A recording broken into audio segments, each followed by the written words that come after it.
So in this version of The Hobbit, I highlighted some important points. Remember, green is relatable and important moments, and purple are favorite quotes. So my favorite quote was when Gandalf asked him what type of good morning. And then a relatable moment is trying to do that small talk, which I think Bilbo was trying to do, and it kind of backfired on him because then Gandalf invited him on a venture, and Bilbo decided, this is not what I want at all. I just wanted to say good morning. And then he ended with a goodbye. So he ended on page 19 where it says, sorry, I don't want any adventures. Thank you. Not today. Good morning, but please come to tea anytime you like. Why not tomorrow? Come tomorrow. Goodbye. And he hurried off. So I said it went from good morning to get gone. So now I'm on page 20. And it says, with that the hobbit turned and scuttled inside his round green door and shut it as quickly as he dared, not to seem rude. Wizards, after all, are wizards. What on earth did I ask him to tea for? He said to himself as he went to the pantry. He had only just had breakfast, but he thought a cake or two and a drink of something would do him good after his fright.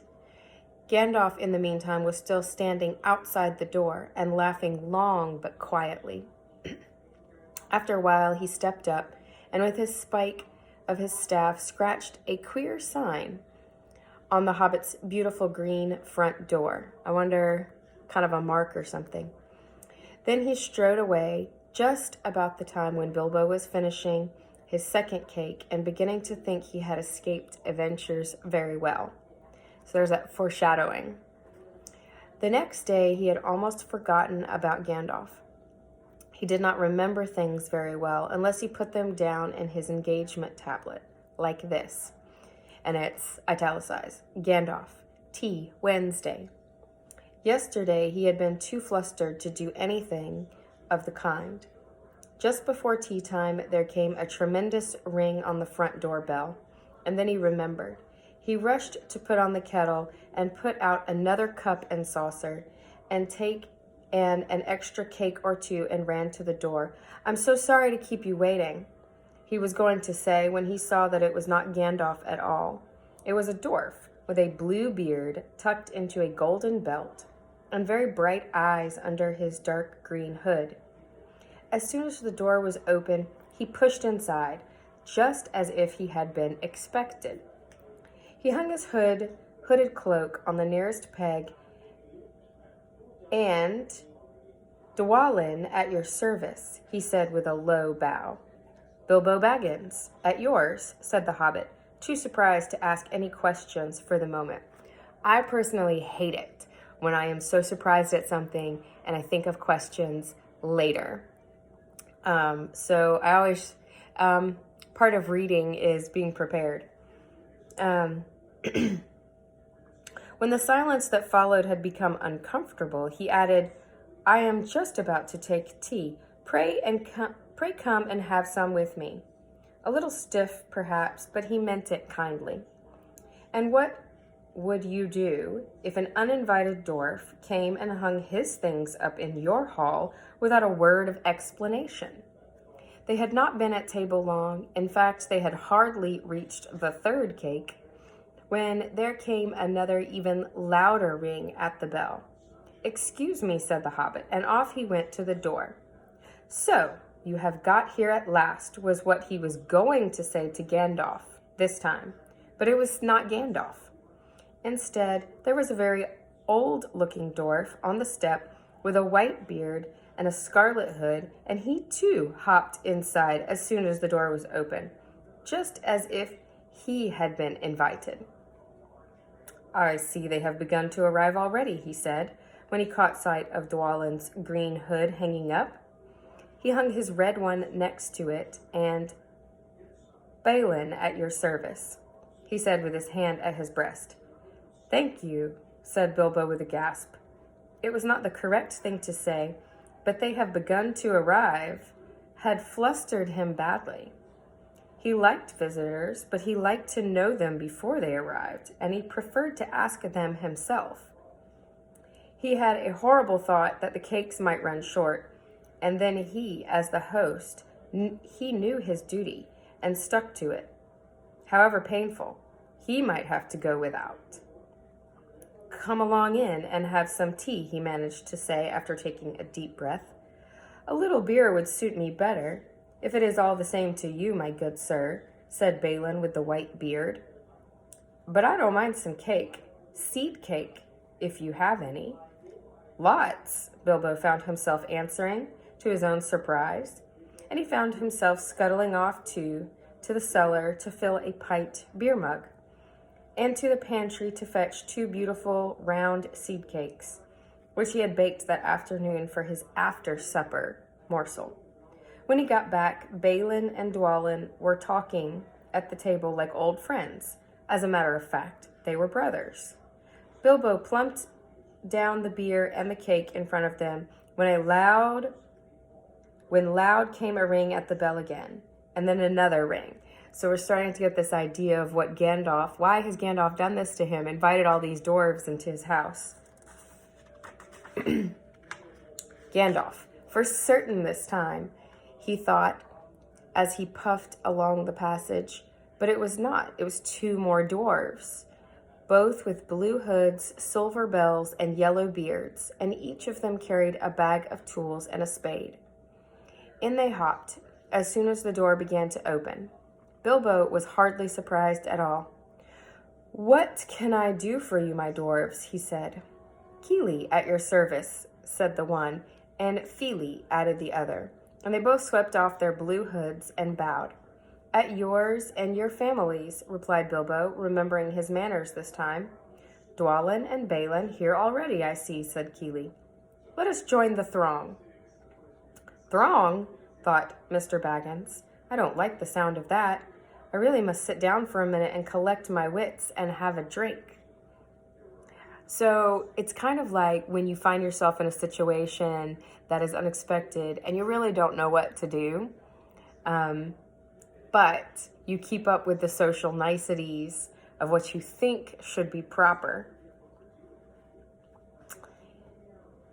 He had only just had a sip in the corner when the 4 dwarves sat around the table and talked about mines and gold and troubles with the goblins and the depreciations of dragons and lots of other things which he did not understand and did not want to, for they sounded much too adventurous when ding-dong-a-ling-dang, his bell rang again, as if some naughty little hobbit boy was trying to pull the handle off. "Someone at the door," he said, blinking. "Some 4, I should say, by the sound," said Fili. "Besides, we saw them coming along behind us in the distance." The poor little hobbit sat down in the hall and put his head in his hands and wondered what had happened and what was going to happen, and whether they would all stay to supper. Then the bell rang again, louder than ever, and he had to run to the door. It was not 4 after all, it was 5. Another dwarf had come along while he was wandering in the hall. He had hardly turned the knob before they were all inside, bowing and saying, "At your service," one after the other. At your service. Service for what? Is a question I would think about. Dori, Nori, Ori, Oyen, and Gloin were their names, and very soon 2 purple hoods, a gray hood, a brown hood, and a white hood were hanging on the pegs, and off they marched with their broad hands stuck in their gold and silver belts to join the others. Already it had almost become a throng. Some called for ale, and some for porter, and one for coffee, and all of them for cakes, so the hobbit was kept very busy for a little while. A big jug of coffee had just been set in the hearth, the seed cakes were gone, and the dwarves were starting on a round of buttered scones, when there came a loud knock. Not a ring, but a hard rat-tat on the hobbit's beautiful green door. Somebody was banging with a stick. Bilbo rushed along the passage, very angry, altogether bewildered and beweathered. This was the most awkward Wednesday he ever remembered. He pulled open the door with a jerk, and they all fell in, one on top of the other. More dwarves. 4 more. And there was Gandalf behind, leaning on his staff and laughing. He had made quite a dent on the beautiful door. He had also, by the way, knocked out the secret mark that he had put there the morning before. Carefully, carefully, he said. It is not like you, Bilbo, to keep friends waiting on the mat, and then open the door like a pop gun. Let me introduce Bifur, Balfur, Balmor, and especially Thorin. At your service, said Bifur, Bofur, Balmor, standing in a row. Then they hung up 2 yellow hoods and a pale green one, and also a sky blue one with long silver tassel. This last belonged to Thorin, an enormously important dwarf, in fact, no other than the great Thorin Oakenshield himself, who was not at all pleased at falling flat on Bilbo's mat, with Bifur, Bofur, and Balmor on top of him. For one thing, Balmor was immensely fat and heavy. Thorin, indeed, was very haughty and said nothing about service. But poor Mr. Baggins said he was sorry so many times that at last he grunted, "Pray don't mention it," and stopped frowning. "Now we are all here," said Gandalf, looking at the row of 13 hoods, the best detachable party hoods, and his own hat hanging on the pegs. Quite a merry gathering. "I hope there is something left for the latecomers to eat and drink. What's that? Tea? No, thank you. A little red wine, I think, for me." "And for me," said Thorin. "And raspberry jam and apple tart," said Bifur. "And mince pies and cheese," said Bofur. "And pork pie and salad," said Balmor. "And more cakes and ale and coffee, if you don't mind," called the other dwarves through the door. "Put on a few eggs, there's a good fellow," Gandalf called after him as the hobbit stumped off to the pantries. "And just bring out the cold chicken and pickles." "Seems to know as much about the inside of my larders as I do myself," thought Mr. Baggins, who was feeling positively flummoxed and was beginning to wonder whether a most wretched adventure had not come right into his house. It usually happens that way. Something happens on the most ordinary of days to make it an extraordinary day. By the time he had gotten all the bottles and dishes and knives and forks and glasses and plates and spoons and things piled up on big trays, he was getting very hot and red in the face and annoyed. "Confusicate and be bother these dwarves," he said aloud. "Why don't they come and lend a hand?" Lo and behold, there stood Balin and Dwalin at the door of the kitchen, and Fili and Kili behind them. And before he could say knife, they had whisked the trays and a couple of small tables into the parlor and set out everything afresh. Gandalf sat at the head of the party, with the 13 dwarves all around, and Bilbo sat on a stool at the fireside, nibbling at a biscuit. His appetite was quite taken away, and trying to look as if this was all perfectly ordinary and not in the least an adventure. The dwarves ate and talked, and time got on. At last they pushed their chairs back, and Bilbo made a move to collect the plates and glasses. "I suppose you will all stay to supper?" he said in his politest, unpressing tones. "Of course," said Thorin. "And after?" "We shan't get through the business till late, and we must have some music first. Now to clear up." So this meeting at Bilbo's house is using all of his supplies and food and time and resources, but something I noticed is he asked for help and it was immediately given. Thereupon, the 12 dwarves, not Thorin, he was too important, and stayed talking to Gandalf, jumped to their feet and made tall piles of all the things. Off they went, not waiting for trays, balancing columns of plates, each with a bottle on the top, with one in hand, while the hobbit ran after them, almost squeaking with fright. "Please be careful, and please don't trouble. I can manage," but the dwarves only started to sing. Chip the glasses and crack the plates, blunt the knives and bend the forks. That's what Bilbo Baggins hates. Smash the bottles and burn the corks. Cut the cloth and tread on the fat, pour the milk on the pantry floor. Leave the bones on the bedroom mat. Splash the wine on every door. It's a poem, song, that's kind of written. Dump the crocks in a boiling bowl, pound them up with a thumping pole, and when you've finished, if they are whole, send them down the hall to roll. That's what Bilbo Baggins hates, so carefully, carefully with the plates. And of course they did none of these dreadful things, and everything was cleaned and put away safe as quick as lightning, while the Hobbit was turning round and round in the middle of the kitchen, trying to see what they were doing. Then they went back and found Thorin with his feet on the fender smoking a pipe. He was blowing the most enormous smoke rings, and wherever he told one to go, it went. Up the chimney or behind the clock on the mantelpiece or under the table or round and round the ceiling. But wherever it went, it was not quick enough to escape Gandalf. Pop! He sent a smaller smoke ring from his short clay pipe straight through each one of Thorin's. Then Gandalf's smoke ring would go green and come back to hover over the wizard's head. He had quite a cloud of them about him already, and in the dim light it made him look strange and sorcerous.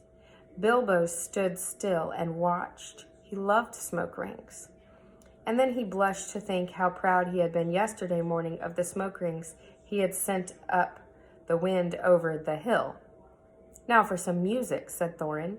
Bring out the instruments. Keely and Feely rushed for their bags and brought back little fiddles. Dori, Nori, and Ori brought out flutes from somewhere inside their coats. Bombor produced a drum from the hall. Biffer and Bofer went out too and came back with clarinets that they had left among the walking sticks. Dwalin and Balin said, "Excuse me, I left mine in the porch." "Just bring mine in with you," said Thorin. They came back with vials as big as themselves, and with Thorin's harp wrapped in a green cloth. It was a beautiful golden harp, and when Thorin struck it, the music began all at once, so sudden and sweet that Bilbo forgot everything else, and was swept away into dark lands under strange moons, far over the water and very far from his hobbit hole under the hill. The dark came into the room from the little window and opened in the side of the hill. The firelight flickered. It was April, and still they played on, while the shadow of Gandalf's beard wagged against the wall. The dark filled all the room, and the fire died down, and the shadows were lost, and still they played on. And suddenly, first one, then the other began to sing as they played, deep-throated singing of the dwarves in the deep places of their ancient homes. And this is like a fragment of their song, if it can be like their song without their music. And so once again, we have italicized a dwarf song. So it says, "Far over the misty mountains cold, to dungeons deep and caverns old, we must away ere break of day, to seek the pale enchanted gold." I think the adventure is starting. "The dwarves of yore made mighty spells, while hammers fell like ringing bells. In places deep where dark things sleep, in hollow halls beneath the fells. For ancient king and elvish lord, there many a gleaming golden hoard. They shaped and wrought, and light they caught, to hide in gems on hilt of sword. On silver necklaces they strung, the flowering stars on crowns they hung. The dragon fire in twisted wire, they meshed the light of moon and sun. Far over the misty mountains cold, to dungeons deep and caverns old, we must away ere break of day, to claim our long forgotten gold. Goblets they carved there for themselves, and harps of gold where no man delves. There lay they long, and many a song was sung unheard by men or elves. The pines were roaring on the height, the winds were moaning in the night. The fire was red, its flaming spread, the trees like torches blazed with light. The bells were ringing in the dale, and men looked up with faces pale. The dragon's ire, more fierce than fire, laid low their towers and houses frail. The mountains smoked beneath the moon. The dwarves they heard the tramp of doom. They fled their hall to dying fall beneath his feet, beneath the moon. Far over the misty mountains grim, to dungeons deep and caverns dim, we must away ere break of day to win our harps and gold from him. As they sang, the hobbit felt the love of beautiful things made by hands, by cunning and by magic moving through him, a fierce and jealous love, the desire of the hearts of dwarves. Then something tookish, so his grandmother's side, woke up inside him, and he wished to go and see the great mountains and hear the pine trees and the waterfalls and explore the caves and wear a sword instead of a walking stick. He looked out of the window. The stars were out in a dark sky above the trees. He thought of the jewels and of the dwarves shining in dark caverns. Suddenly, in the wood beyond the water, a flame leapt up, probably somebody lighting a wood fire, and he thought of plundering dragons settling on his quiet hill and kindling it all to flames.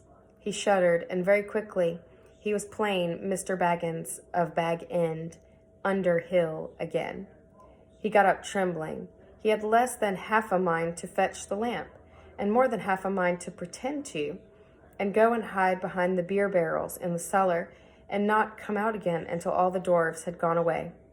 Suddenly he found that the music and the singing had stopped, and they were all looking at him with eyes shining in the dark. "Where are you going?" asked Thorin, in a tone that seemed to show that he had guessed both halves of the hobbit's mind. "What about a little light?" said Bilbo apologetically. "We like the dark," said the dwarves. "Dark for dark business. There are many hours before dawn." And I'm going to pause there. So I'm going to use my key as a bookmark. I didn't find anything to mark just yet. I need to think about it for a little bit, except to say that all of this company was thrust on Bilbo without much reckoning. And so you think back to the stories of Gandalf coming and kind of whisking away some of the hobbits. And so you start to see how he did it, and all the gathering of dwarves. So we'll see what happens next.